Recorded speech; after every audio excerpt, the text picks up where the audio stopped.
మనమేమో పని చేసుకుంటూ పోతున్నాం, ఎవరికి ఏం కావాలో ఆలోచన చేస్తూ ఉన్నాం, బీద బిక్కిని కడుపులో పెట్టుకొని చూసే ప్రయత్నం చేస్తూ ఉన్నాం. కానీ కొంతమంది రాజకీయ నిరుద్యోగులు, దివాలా కోరు రాజకీయం చేసేటోళ్ళు కేవలం తాకట్లు పెట్టడానికి, ప్రజల మధ్యన చిచ్చు పెట్టడానికి మాత్రమే పనికొచ్చే వాళ్ళు కొంతమంది పనికి మాలిన పాదయాత్రలు చేస్తూ ప్రజలను రెచ్చగొట్టే ప్రయత్నం చేస్తూ ఉన్నారు. మీ జిల్లాలో తిరుగుతున్నాడు ఒక ఆయన, కాంగ్రెస్ అధ్యక్షుడట. ఆయన ఏమంటున్నాడు, కేసీఆర్ గారు ఇంకా ఈ పని ఎందుకు గాలే, ఆ పని ఎందుకు గాలే, ఆన్నో ఇన్నో మిగిలిపోయిన పని ఉంటే ఇది గాలే అది గాలే అని చందమామలో చిన్న చిన్న మచ్చలుంటే ఆ మచ్చలను చూపెట్టి రెచ్చగొట్టే ప్రయత్నం చేస్తూ ఉన్నాడు. ఇంకా సిగ్గుమాలిన పని ఏంటంటే కాంగ్రెస్ పార్టీ అధ్యక్షుడు అంటున్నాడు, ఒక్క ఛాన్స్ ఇవ్వండి మాకు అని మరి అడుక్కుంటున్నాడు. నేను గుర్తు చేస్తా ఉన్నా, సోదరా, ఒక్క ఛాన్స్ కాదు, నీ పార్టీకి, నీ దిక్కుమాలిన పార్టీకి స్వాతంత్రం వచ్చిన 75 సంవత్సరాలలో 1, 2 కాదు 10 ఛాన్సులు ఇచ్చిండ్రు ప్రజలు. 50 ఏళ్ళు దేశాన్ని, రాష్ట్రాన్ని మీ దౌర్భాగ్యుల చేతుల్లో పెట్టినందుకే కరెంటు లేక, నీళ్లు లేక, సాగునీరు లేక ఆత్మహత్యల పాలైండు తెలంగాణ రైతన్న. ఇప్పుడిప్పుడే ముఖం తెలివికొచ్చి ముందుకు పోతా ఉన్నాం. నువ్వు రెచ్చగొట్టినా, చిల్లర మల్లర మాటలు మాట్లాడినా పడిపోయేటోళ్ళు ఎవరు లేరు, అమాయకులు అంతకంటే లేరు. కానీ ఎట్లుందంటే కాంగ్రెస్ వాళ్ళ కథలు వింటుంటే ఎట్లా అనిపిస్తుందంటే వాళ్ళు మాట్లాడే మాటలు, నాకు ఒక చిన్న కథ గుర్తొస్తున్నది. వెనకటికి మన సుధాష్ పల్లెస్ అంటే ఊళ్ళోనే ఓ చిన్నపిల్లగాడు ఉండే. ఆ చిన్నపిల్లగాడు వాడు చిన్నప్పటి నుంచే చదువు సంధ్య రాలేదు అనికి. చిన్నప్పటి నుంచి స్కూల్కి చక్కగా ఓలే, అన్ని లంగ సోపతులు పట్టి అట్లనే పెరిగి ఇక పాడైండు పూర్తిగా. మా చిన్నప్పటి నుంచే మందు దాగుడు, గుట్కా బుక్కుడు, జర్ద బుక్కుడు, అన్ని లంగ అలవాట్లు, లంగ సోపతులు. ఆఖరికి ఏమైంది, 16, 17 ఏళ్ళకి వచ్చిండు. వచ్చినాక ఒకరోజు బాగా తాగిండు. తాగి ఇంకా తాగాలనిపించి ఇంట్లోకి వచ్చి వాళ్ళ నాయన ప్యాంటు ఆడ గోడ మీద ఉంటే ప్యాంట్లోకి వెళ్ళి పైసలు కొట్టేవేయండు, పర్సు కొట్టేవేయండు. వాళ్ళ అమ్మ చూసింది. అమ్మ చూసి ఉరికొచ్చి పట్టుకొని దౌడమికెళ్ళి ఒకటి చంపింది. ఇంట్లో దొంగతనం చేస్తావురా, ఎంత దుర్మార్గుని, ఎంత చండాలమైన పని అని చెప్పి గట్టిగా కొట్టింది. కొడితే ఏమైంది, ఆయన కోపం మీద వాడు తాగి ఉన్నాడు, రోకల్ బండ తీసుకొని తల్లిని మరలవాడు కొట్టిండు. కొడితే తల్లి అక్కడనే స్పాట్లో చచ్చిపోయింది. తండ్రి ఉరికొచ్చిండు, చూసి ఎంత పని చేస్తేవరా నాయన అని చెప్పి ఉరికొచ్చి అయ్యయ్యో అని చెప్పి పాపం గుండెలు బాదుకుంటా పిల్లగాన్ని ఆపోయిండు. వాడు తండ్రిని కూడా అదే రోకల్ బండ అందుకొని తండ్రిని కూడా కొట్టిండు. తండ్రి కూడా ఆయనతో అక్కడనే కుప్పగూలిండు, చచ్చిపోయిండు. మరి మర్డర్ చేస్తే పోలీసు వాళ్ళు ఊకోరు కదా, ఆయనతో పోలీసు వాళ్ళు పట్టుకొని జడ్జి గారి దగ్గర తీసుకుపోయాను. జడ్జి గారి దగ్గర తీసుకపోతే ఆ జడ్జి గారు పాపం మన ఎర్రవెల్లి దయాకర్రావు గారు లెక్క కొద్దిగా పెద్ద మనిషి, మంచోడు. ఆయన చూసినట్ట పిల్లగాని కిందికెళ్ళి మీద దాకా చూసి, అరే నేను చాలా మంది గలీజ్గాలని చూసినారా జీవితంలో, చాలా మంది క్రిమినల్స్ చూసినా, కానీ నీయసంటోనైతే చూడలేదు. నేను సొంత తల్లిదండ్రినే చంపినావు, ఏం చేయాలో నువ్వే, ఇక నీకేం శిక్ష చేయాలో నాకైతే అర్థమైతే లేదు, నువ్వే చెప్పి కాలబెట్టన్నాడట. అంటే వాడు ఏమన్నాడు ఎరికేనా, అప్పటిదాకా ఇట్లా రొమ్మిర్చుకొని నిటారుగా నిలబడ్డాడు, ఎగ్దమ్ 2 చేతులు కట్టుకొని యాక్టింగ్ చేసుకుంటా, అయ్యా నేను తల్లిదండ్రి లేని అనాథన్ సార్, నన్ను ఇడిచిపెట్టి సార్ అన్నాడట. రేవంత్ రెడ్డిని చూస్తే కూడా నాకు గదే కథ గుర్తొస్తుంది. హంతకుడే సంతాపం చెప్పినట్టు నిన్న మొన్నటి దాకా సావగొట్టినోడే ఇయ్యాల వచ్చి కరెంటు ఇది అది అని ఎకసెక్కపు మాటలు మాట్లాడితే నేను అడుగుతా ఉన్నా, మరి 50 ఏళ్ళు నీకు అధికారం ఇచ్చినప్పుడు ఏం పీకినావు, ఏం చేసినావా అన్నాడు. ఆ రోజు గుడ్డి గుర్రాల పనులు తోమినవా? ఆ రోజు ఏం చేసింది నీ పార్టీ, నీ ప్రభుత్వం? ఆ రోజు ఎందుకు లేదు మీకు సోయి? ఆ రోజు ఎందుకు రాలేదు మీకు తెలివి? 24 గంటల కరెంటు రైతులకు ఇవ్వాలన్న సోయి మీకు వచ్చిందా అన్నాడన్నా? ఉచిత విద్యుత్ ఇవ్వాలే, ఖచ్చితంగా రైతులను ఆదుకోవాలి అన్న ఆలోచన వచ్చిందా? ఒక్కొక్క ఎకరానికి ఒక్కొక్క పంటకు 5,000 రూపాయలు ఇచ్చి 2 పంటలకు 10,000 రూపాయలు ఇచ్చి మరి బ్రహ్మాండంగా రైతు బంధు ఇవ్వాలన్న ఆలోచన నీ కాంగ్రెస్ పార్టీకి ఎన్నడన్నా వచ్చిందా? రైతులకు బీమా కల్పించి 1 రూపాయి కట్టే అవసరం లేకుండా బ్రహ్మాండంగా 5 లక్షల రూపాయల జీవిత బీమా ఇచ్చి ఆ కుటుంబంలో ధీమా నింపాలన్న ఆలోచన ఎన్నడన్నా నీ కాంగ్రెస్ పార్టీకి పొరపాటున వచ్చిందా? ఇవేవి అధికారంలో ఉన్నప్పుడు చేయవు.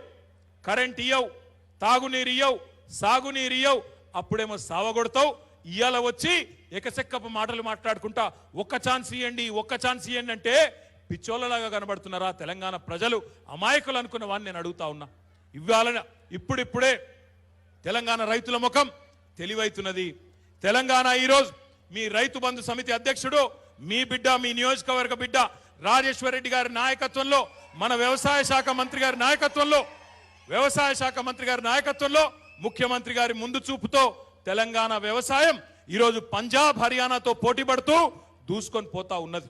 ఇప్పుడిప్పుడే తెలంగాణ రైతులు దేశంతో పోటీ పడే స్థాయికి ఆ సత్తాను సంతరించుకొని ముందుకు పోతా ఉన్నారు. ఎందుకోసం ఎట్లా జరిగింది ఇది? సాగునీటి ప్రాజెక్టులను పూర్తి చేసి, చెరువులను బాగు చేసి, ఉచిత కరెంట్ ఇచ్చి, రైతు బంధు ఇచ్చి, రైతు బీమా ఇచ్చి, ఇన్ని కార్యక్రమాలు చేస్తే ఈరోజు మనం పుట్లు వడ్లు పండించి పంజాబ్ హర్యానాతో పోటీ పడే స్థాయికి చేరుకుంటా ఉన్నాం. ఆ ఆడబిడ్డలను గతంలో మంచినీళ్ళు ఇయ్యక మీరు సతాయిస్తే ఈరోజు ఇంటింటికి నల్లా పెట్టి నీళ్ళిచ్చి బ్రహ్మాండంగా ఆ మంచిళ్ళ కోసం జరిగే యుద్ధాలు కొట్లాటలను బంద్ చేయించిన నాయకుడు, ఆ దక్షుడు కేసీఆర్ కాదా అని నేను అడుగుతా ఉన్నా. ఇది మాత్రమే కాదు, మాట్లాడితే ఒక మాట అంటారు, మాట్లాడితే ఇవాళ రేపు ప్రతిపక్షాలకు వేరే చెప్పేందుకేం లేవు. సాగునీటి కష్టాలు లేవు, తాగునీటి కష్టాలు లేవు, కరెంటు పంచాయతీలు లేవు, పేలిపోయే ట్రాన్స్ఫారం లేవు, కాలిపోయే మోటార్లు లేవు. ఏం చెప్పాలి మరి? ఒకటే డైలాగ్ పట్టుకున్నారు, కేసీఆర్ కుటుంబ పాలన. అవును, నేను చెప్తా ఉన్నా, గన్పూర్ నియోజకవర్గంలో బరాబర్ మాది కుటుంబ పాలననే. కానీ 4 కోట్ల మంది తెలంగాణ బిడ్డలు మా కుటుంబ సభ్యులే. 4 కోట్ల మంది కుటుంబ సభ్యులకు పెద్ద మా ముఖ్యమంత్రి కేసీఆర్ గారు. ఎట్లా పెద్ద అంటవా? ఎట్లా ప్రతి కుటుంబంలో కేసీఆర్ భాగస్వామి అంటవా? తప్పకుండా మీరు వినాలి. 65 లక్షల మంది రైతులకు 65,000 కోట్ల రూపాయలు వాళ్ళ ఖాతాల్లో వేసి ఆ రైతులందరికీ పెద్దన్నలాగా నిలబడ్డది, వాళ్ళ కుటుంబంలో భాగమైంది కేసీఆర్ కాదా? 45 లక్షల మంది పెద్దవాళ్లకు మీరు 200 పెన్షన్లు ఇస్తే 2,000 రూపాయల పెన్షన్లు ఇచ్చి వాళ్ళను కడుపులో పెట్టుకొని వాళ్ళ చేతిలో ఆసరా కర్రైంది కేసీఆర్ కాదా?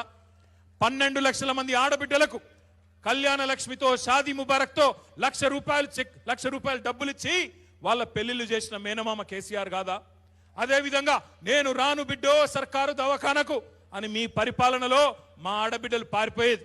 కానీ నేను సర్కారు దవాఖానకే పోతా, అక్కడనే ప్రసూతి అయితా, అక్కడైతేనే మా మేనమామ పంపిన, మా కేసీఆర్ పంపిన కేసీఆర్ కిట్ వస్తుందని చెప్పి ఈరోజు మా ఆడబిడ్డలు సర్కారు దవాఖాన క్యూ కడుతున్నారంటే ఆ పసిపిల్లల తాత కేసీఆర్ కాదా? నేను చెప్పే వాస్తవాలు కాదా? 978 గురుకులాల్లో 6 లక్షల మంది విద్యార్థులు చదువుకుంటున్నారంటే బ్రహ్మాండంగా వారికి ఒక్కొక్క విద్యార్థి మీద 1,20,000 రూపాయలు ఖర్చు పెట్టి వారి బూట్లు, బ్యాగులు, పుస్తకాలు, బట్టలు, దుప్పట్లు మొత్తం అందించి వాళ్ళను ప్రపంచంతో పోటీ పడే పౌరులుగా తయారు చేస్తున్న తాత కేసీఆర్ కాదా? అందుకే నేను అంటా ఉన్నా ముమ్మాటికి, ఈ 4 కోట్ల వసుదైక కుటుంబం ఇది కుటుంబ పాలననే. 4 కోట్ల కుటుంబంలో మాకు కులం పంచాయతీ లేదు, మతం పిచ్చి లేదు. జనహితమే మన అభిమతం, అభివృద్ధే మన కులం, సంక్షేమమే మన మతం అని చెప్పి ముందుకు పోతా ఉన్నాం. ఆలోచించమని కోరుతా ఉన్నా. గ్రామాలు బాగుపడుతున్నాయి. పల్లె ప్రగతిలో ప్రతి పల్లెలో ఈరోజు ఒక ట్రాక్టరు, ఒక ట్యాంకరు, ఇంటి ముంగట నల్ల తిప్పితే నీళ్లు, ఎక్కడ పోయినా చెట్లు, పల్లె ప్రకృతి వనాలు, ప్రతి ఊర్లో ఒక నర్సరీ, ప్రతి ఊర్లో ఒక డంప్ యార్డు, ఒక వైకుంఠధామం. ఇవన్నీ చేయాలన్న సోయి ఎందుకు లేదు ఇదివరకు? ఇవన్నీ అల్కటి పనులైతే 67 ఏళ్లలో ఎందుకు చేయలేదని నేను అడుగుతా ఉన్నా. కేసీఆర్ వచ్చినాకనే ఎందుకైతే నేను అడుగుతా ఉన్నా. ఇవాళ పట్టణాలు బాగుపడతా ఉన్నాయి పట్టణ ప్రగతి కార్యక్రమంలో. ఇది నేను చెప్పుడు, దయాకర్ రావు గారు చెప్పుడు కాదు, కేంద్ర ప్రభుత్వమే చెప్తున్నది. దేశం మొత్తంలో 20 బెస్ట్ గ్రామ పంచాయతీలు ఎక్కడున్నాయంటే కేంద్ర ప్రభుత్వమే చెప్తున్నది. 19 గ్రామ పంచాయతీలు తెలంగాణలోనే ఉన్నాయని చెప్పి మొత్తం దేశానికి చెప్తా ఉన్నది.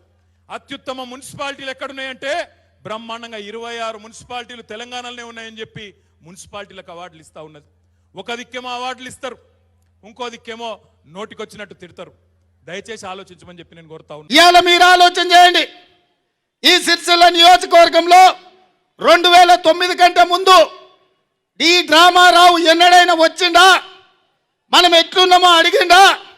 మన చావులు, మన బతుకులు ఎన్నడైనా చూసిండా? కానీ ఆయల్లా ఈ ప్రాంత ప్రజల బిడ్డ, ఈ ప్రాంత ప్రజలకు అండగా నిలబడ్డ కేకే మహేందర్ రెడ్డిని కాదని కన్న కొడుకు కీడ టికెట్ ఇచ్చిండు. ఆయల్లా తెలంగాణ ఉద్యమం జరిగేటప్పుడు పెద్దలు జీవనన్న చెప్పినట్టు చంద్రశేఖరరావు ఏమన్నాడా? నా పిల్లలు అమెరికాలో ఉన్నారు, ముసల్ది నేనే ఉన్నాం, పావుసే 2 కుంటే 2 పూటలు తింటాం, తెలంగాణ రాష్ట్రం సాధిస్తాం, ఈ రాష్ట్రానికి కాపలా కుక్కలాగా పనిచేస్తాను. ఇవాళ నేను అడుగుతున్న కాపలా కుక్క పిచ్చి కుక్కలాగా మారి ప్రజలందరినీ అరుస్తుంది కదా. నిన్నగాక మొన్న అంబర్పేటలో 6 ఏళ్ల పసిబాలుడు రోడ్డు మీద ఆడుకోవడానికి పోతే నిజామాబాద్ జిల్లా కుటుంబం వలసపోయి హైదరాబాద్లో బతుకుతుంటే రోడ్డు మీద 6 ఏళ్ల పసిపిల్లగాని పిచ్చి కుక్కలు పట్టి పీక్కొని తింటుంటే కనీసం ఆ కుటుంబాన్ని పరామర్శించాలని, ఆ కుటుంబాన్ని ఆదుకోవాలన్న సోయి కూడా ఈ కాపలా కుక్కకు లేదంటే ఈ కాపలా కుక్క పిచ్చి కుక్కగా మారింది. తరిమి తరిమి రాళ్లతోని కొట్టి సంపాల్సిన పరిస్థితి ఇవాళ తెలంగాణ రాష్ట్రంలో దాపురించింది. మిత్రులారా, మీరు ఆలోచన చెయ్యండి. మిత్రులారా, నేను అడుగుతున్నా, ఈరోజు రాజ్యం వాళ్ళదే, ముఖ్యమంత్రి వాళ్ళే, మంత్రులు వాళ్ళే, ఎమ్మెల్యేలు వాళ్ళే, ఎమ్మెల్సీలు వాళ్ళే, ఎంపీలు వాళ్ళే. మరి ఇలా ఈ సిరిసిల్ల నేతన్న కార్మికులను ఎందుకు ఆదుకుంటలేరు? ఇవాళ సిరిసిల్ల అంటే ఒక గొప్ప చరిత్ర ఉంది. అగ్గిపెట్టెలో పట్టే చీరలు ఇవాళ నాకు ఈ కండువా మా సత్తన్న తెచ్చేసాను. అగ్గిపెట్టెలో తీసుకొస్తే నేనేమన్నా చిన్న బొమ్మ ఉందేమో అనుకున్నా, ఈ శాలువ తీసుకొచ్చి కప్పిండు. ఈ సిరిసిల్ల నేతన్న కార్మికుల గొప్పతనం అగ్గిపెట్టెలో చీర పట్టేటట్టు నేయడం. ఇలాంటి గొప్ప బిడ్డలు పుట్టిన ఈ గడ్డ ఇవాళ దళారులు, దోపిడీదారులు, దండుపాలె మూట, చివరికి కమిషన్ల కక్కుర్తిపడే ప్రజాప్రతినిధులు ఈరోజు జూబ్లీ హిల్స్లో సినిమా వాళ్ళ గెస్ట్ హౌస్లో లేకపోతే ఇంకెక్కడో గాలికి తిరిగే డ్రామారావు ఈ ప్రాంతంలో ఎమ్మెల్యేగా ఉన్నాడంటే ఈ ప్రజల యొక్క ఆత్మగౌరవం ఏం కావాలనో ఒక్కసారి ఆలోచన చేయండి మిత్రులారా. ఉద్యమకారుల గడ్డ, కార్మికుల గడ్డ, కష్టపడేటోళ్ళ గడ్డ, కర్షకుల గడ్డ, నేతన్నల గడ్డ, గీతన్నల గడ్డ, రైతన్నల గడ్డ, ఈ సిరిసిల్ల గడ్డ మీద ఇవాళ దోపిడీదారులు, దండుపాలె ముఠ, నేరెళ్ళ దళితుల మీద దాడులు చేసిన ముఠ, ఇసుక దోపిడీ ముఠ, land mafia, sand mafia, wine mafia, mine mafia, చివరికి చేనేత మాఫియాగా మారి ఈ సిరిసిల్లను పట్టి పీడిస్తున్నారు. ఈ సిరిసిల్లకు పట్టిన కొరివి దయ్యాన్ని ఇడిపించాల్సిన బాధ్యత ఈ యువకుల మీద లేదా అని నేను అడుగుతున్న మిత్రులారా. ఇవాళ ఆలోచన చేయండి. ఈ డ్రామారావు అంటున్నాడు మేము కుటుంబ పాలన అంటే, అవును మాది కుటుంబ పాలనే, 4 కోట్ల తెలంగాణ ప్రజలు మా కుటుంబం అంటున్నాడు. నేను చెప్పదలుచుకున్న ఈ వేదిక మీద నుంచి ఆ సన్నాసికి, ఒరే సన్నాసి, నువ్వు మా కుటుంబం కాదు, నువ్వు ద్రోహివి, నువ్వు దొంగవు, నువ్వు దోపిడీదారివి, నువ్వు దళారివి, నువ్వు దండుపాలెం ముఠాలో సభ్యుడివి. నిజంగానే ఈ 4 కోట్ల ప్రజలు కల్వకుంట్ల చంద్రశేఖరరావు కుటుంబ సభ్యులైతే మమ్మల్ని ఎందుకు ప్రగతి భవన్లకు రాణిస్తలేవు? 10 ఎకరాలలో 150 గదుల్లో 5,000 కోట్లతోని నిర్మించుకున్న ఆ గడిలోకి మమ్మల్ని ఎందుకు రాణిస్తలేవు? మా రక్తాన్ని చెమటగా మార్చి మా రక్త మాంసాలతో కట్టిన పన్నులతో 5,000 కోట్ల రూపాయలు పెట్టి కట్టినావు కదా. ఇండియా పాకిస్తాన్ సరిహద్దుల్లో వాగా బార్డర్లో ముళ్ళ కంచెలు, AK-47 తుపాకుల పహారా, పాకిస్తాన్ సరిహద్దుల్లో ఎట్లయితే సైనికులు కాపలా కాస్తుండ్రో ప్రగతి భవన్ చుట్టూ కూడా ముళ్ళ కంచెలు ఉన్నాయి, AK-47 తుపాకులు ఉన్నాయి. తెలంగాణ ఉద్యమకారుడు అయితే, తెలంగాణ బిడ్డవైతే, మా కుటుంబ సభ్యుడు అయితే ఎందుకు చుట్టూత పోలీసుల పహారా, ముళ్ళ కంచెలేసుకొని ప్రగతి భవన్లో నువ్వేం చేస్తున్నావు, మమ్మల్ని ఎందుకు రాణిస్తలేవు అని నేను అడుగుతున్నా. మిత్రులారా, మీరు ఆలోచన చేయండి. మనల్ని రానియనోడు, మనం చస్తే చూడనోడు, మన బాగోగులు పట్టనోడు, మన మంచి చెడ్డల మనకు చేదోడుగా వాదోడుగా ఉండనోడు మన కుటుంబ సభ్యుడు ఎట్లయితాడని నేను అడుగుతున్నా. ఇదే కాదు, పార్టీ ఫిరాయించిన సన్నాసులను, మోసేతి నీళ్లు తాగేటోళ్ళను, ఎంగిలు మెతుకులు తినేటోళ్లకు ఎమ్మెల్సీలు ఇచ్చినావు, మంత్రులు ఇచ్చినావు, ఎంపీలు ఇచ్చినావు, రాజ్యసభ పదవులు ఇచ్చినావు, నీ సారాల సోదా పోస్టోళ్ళకు కూడా రాజ్యసభ పదవులు ఇచ్చినావు. తెలంగాణ కోసం ఆత్మ బలిదానం చేసుకున్న కుటుంబాలకు ఒక్క పదవి ఇచ్చినావా అని నేను అడుగుతున్నా.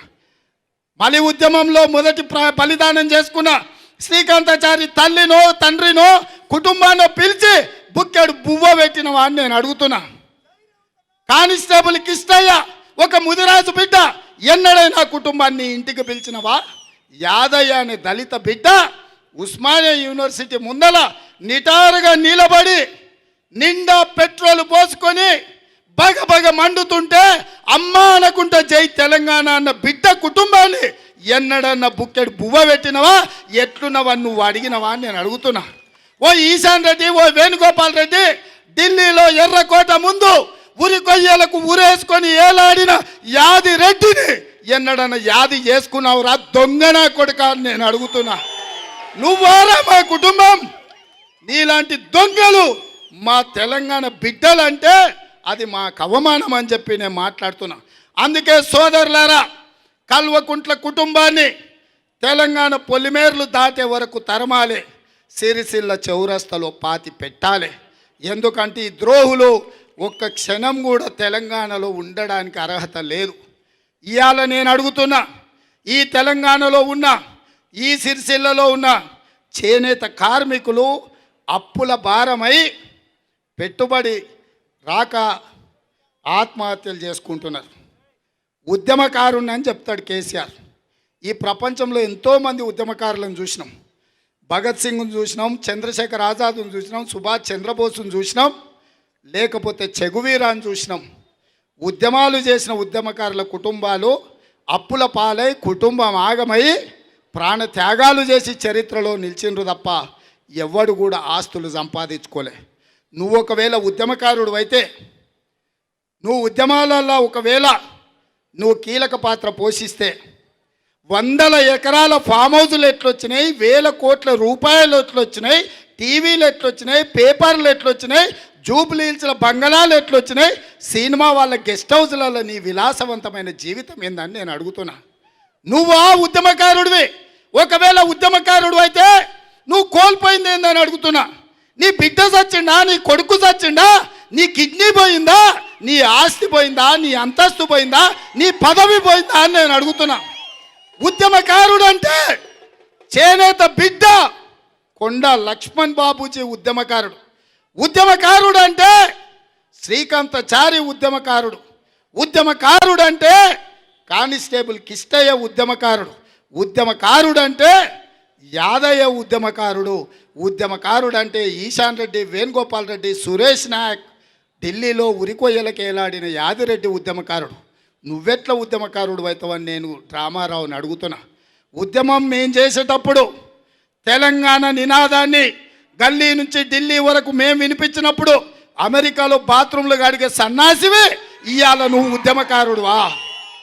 నువ్వు మమ్మల్ని నీ కుటుంబ సభ్యులు అంటవా? ఇంతకంటే అవమానం ఇంకేమన్నా ఉంటుందా? ఆలోచన చేయండి సోదరులారా. ఇవాళ నిజంగానే మనం వాళ్ళ కుటుంబ సభ్యులమైతే గజ్వేల్ ఫామ్ హౌస్లో తలా ఓ డబుల్ బెడ్రూమ్ ఇల్లు కట్టియమని నేను అడుగుతున్నా. జన్వాడ ఫామ్ హౌస్లో మమ్మల్ని అందరినీ పిలిచి భోజనం పెట్టు, ప్రగతి భవన్ గేట్లు బద్దలు కొట్టు, మమ్మల్ని పిలువు. మా గీతన్నల్ని, నేతన్నల్ని, కుమ్మరి, కమ్మరి, మంగలి, చాకలి, ముదిరాజులు, మున్నూరు కాపులు, యాదవులు, గౌడులు, మాదిగలు, మాలలు, డక్కలోళ్ళు, ఎరకలోళ్ళు, అదేవిధంగా ఆదివాసీలు, లంబాడి సోదరులను, కొయ్యోళ్లను, గోండులను, పేద బిడ్డల్ని ప్రగతి భవన్లకు బాజాప్తుగా వచ్చేటట్టు గేట్లు బద్దలు కొట్టు. మా కష్టాలు విను, మా కష్టాలు తీర్చు. అప్పుడే నిన్ను నమ్ముతాం, నిన్ను తెలంగాణలో ఉండనిస్తాం. ఆనాడు జై తెలంగాణను అవమానిస్తురని, సినిమా వాళ్ళు అవహేళన చేస్తురని సినిమాలను నిషేధించాలను. ఇవాళ పొద్దున్న లేస్తే రాత్రి వరకు ఈ డ్రామారావు తిరిగేది ఎవరితోనే? సినిమా వాళ్ళతోనే కదా. మన చేనేత కార్మికులకు బ్రాండ్ అంబాసిడర్ను తెచ్చింది ఎవరా? ఈడ సిరిసిల్లకు తెచ్చింది కదా ఒక ఆమెను. ఎవరామె పేరు? సమంత. మాకు సమంత కావాలనా? అగ్గిపెట్టెలు పట్టే చీరలు నేసే మా చేనేత కార్మికులకు సమంత సోకులు కావాలనా? సినిమా గెస్ట్ హౌస్లలో తిరగమరిగిన నువ్వు మమ్మల్ని సినిమా వాళ్ళతో అవమానిస్తావా అని చెప్పి నేను ఈ డ్రామారావుని నేను అడగదలుచుకున్నా. హాయ్ ఫ్రెండ్స్, మా టుడే టుమారో యూట్యూబ్ ఛానల్ చూస్తున్నందుకు చాలా థ్యాంక్స్. మరిన్ని లేటెస్ట్ వీడియోస్ కోసం వెంటనే సబ్స్క్రైబ్ చేయండి. అలాగే ఈ బెల్ని కూడా రింగ్ చేసేయండి. మా నోటిఫికేషన్స్ అన్ని మీ మొబైల్లో వస్తాయి. అలాగే మా వీడియోస్ మీకు నచ్చితే లైక్ చేయండి, షేర్ చేయండి, నచ్చకపోతే కామెంట్ చేయండి.